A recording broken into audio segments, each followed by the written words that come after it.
Welcome back, everyone, to the fourth episode, another episode here at Clearcraft Studio.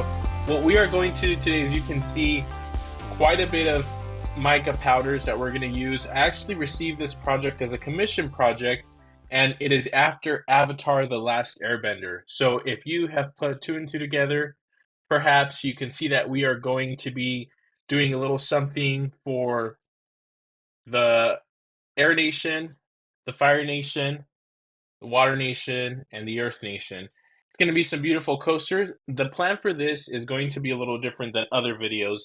I'm going to speed through the entire video to make it shorter and just have you watch the process rather than necessarily hear me talk. And then once we put the bottom coat, we're going to pour it in sections, if you will, or we're going to pour it, you'll see, like a marble pattern like we've done in the past. And then we are going to let that cure, that first layer cure. And then we are going to put these stencils. You may not be able to see them, but they are actually the symbols of each of the nations. And I'm going to transfer these onto a transfer tape to put them on. We'll cover this in the second part, the second day. Again, we're going to let it cure for about 12 to 24 hours. I'll come back, explain the process again once we're done with this side, and then we'll go from there. So my resin is ready. I have my little disposable cups all ready. What we are going to do that's a little different than previous times is we are going to pour not too much of this mica powder into here and then pour the resin over. You may have seen last time that I did this where I poured the resin and the mica powder after it got a little messy. So we're going to avoid that and get this started. All right, here we go.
Welcome back, everyone. It is finally the final day here, and I am very excited about this really nice project. I'm pleased at how each of these turned out. I'm actually surprised that my initial plan, how I thought it was going to end up, isn't how they ended up. However, I like them more how they are now than what I was picturing it would look like in my mind. So, first and foremost, we are going to demold this, and this was just something on the side that I did for this individual for this commission project. This is the actual coaster holder that we have. It's an add-on. It's a really nice add-on because it gives them somewhere to place their coaster. So let's go ahead and demold this. I'm excited to see how it turned out. I'm sure there's going to be some air pockets in this just because I didn't do much of the squeezing to get this out. If you remember, before I continued demolding, every single pigment color, every single color that came into the coasters also came in here, and then I finished it off with just a white to not give one color more dominance over the other. So let's go ahead and demold this to see how this coaster holder turned out. And I'm watching this with you. I haven't touched this yet. Actually, it's looking pretty good. So the colors, I'm really pleased at how the colors are standing out. And if you've seen the other videos, you will know that one of the things I like about the mica powders is how they shine. It's almost that glittery effect that they have. Very, very nice. This side is also very good. I'm honestly pleased at how these are coming out. And it, for those Avatar fans, it shows every single element featured on one angle or another. And then we just take this off, and wow, this is actually really nice. One of the things that I noticed too is the mica powder, if it's not mixed all the way super, super well, it tends to set. This actually gives it a pretty nice feature, surprisingly.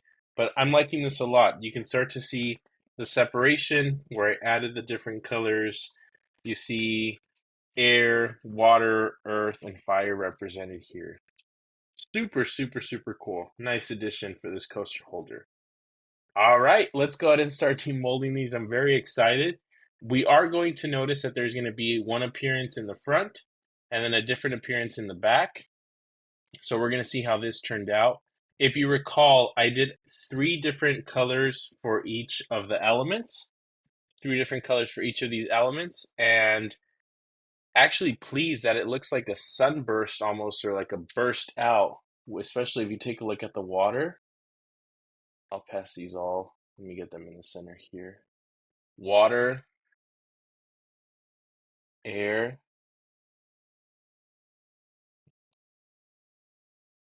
earth, my favorite one actually, and we have fire. All right, let's start with water. Let's go ahead and demold this one. We have the actual mica powder resin colored at the base. We have the stencil that I cut out with that I made and cut out with the Cricut, and then a clear coating on top just to encase that. And these extra little things here, you just have to clean up. They're coming from the mold. I'm gonna set that off to the side. And just try to take these off. Wow, take a look at this. I'm actually really, really liking this effect that it's giving. Almost looks like snow here, like a snowflake. Super cool. Very nice. We're just gonna set that off to the side there. Now let's go ahead and do air. This is one that I'm actually surprised at how nice it turned out. Again, just move that over these little particles to the side.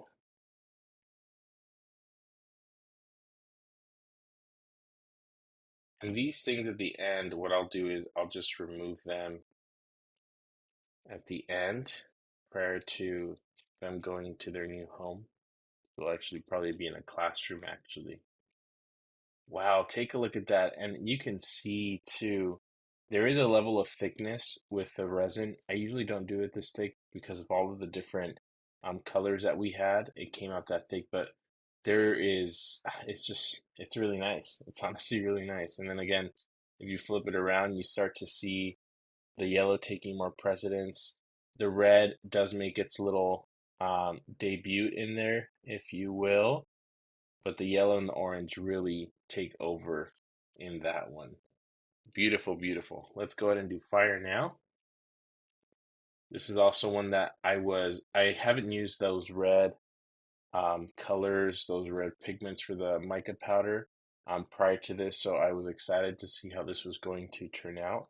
And I'm satisfied with how it turned out because the red has that main color again. The red is the one taking over with the color there. Take a look at that. Wow, that is so nice. Put some yellow there to give it more of a flame feel, and you can see, I'll get it closer. The sparkle is just so beautiful. Take a look at that. Very, very nice. Now let's do the last one here, which is Earth. This is one that I was shocked with how it turned out because it just worked out perfectly. And I talked about the mica powder not mixing all the way, but it gives some impression of dirt inside, which is really cool actually, instead of having to put real dirt. So maybe a nice little technique that I found out. And then again, take a look at the back. We're gonna say that's some moss growing there. But I am very pleased with how these turned out. Very cool. Hopefully you all like this new version of the video where it's just sped up during the making process, not too much talking. But I'm sure that this commission project is going to be liked a lot. Go ahead and take a look at my shorts, which are now starting to upload. And if you have any recommendations or want a commission project yourself, reach out to me. My email is going to be in the final screen. It's always a pleasure to be here and share this creative, this small business with you all. Take care, and we will see you next Wednesday.